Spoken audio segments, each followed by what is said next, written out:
Kasunod ng tagpong ito sa Navotas, napasugod naman sa Navotas Police ang mga magulang na ito.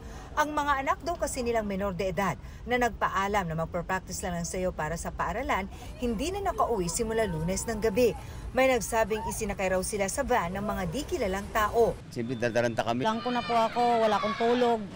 Lahat. Pero sa pulisya rin sila nakahanap ng sagot. 4 na menor de edad ang kanila raw ni-rescue. Meron kaming nakita na 4 na kabataan na inaalok para maging para sa isang yung sinasabi natin na for sex. Ayon sa WCPC, nababahala sila sa dumarami raw na bilang ng mga menor de edad na nasasangkot sa trafficking in person na nag-aalok ng sex. Isinilalim na sa medical check-up at iba pang pagsusuri ang mga menor de edad. Sasampahan naman ng kaukulang reklamo ang isang suspect na nahuli kasama ng mga bata.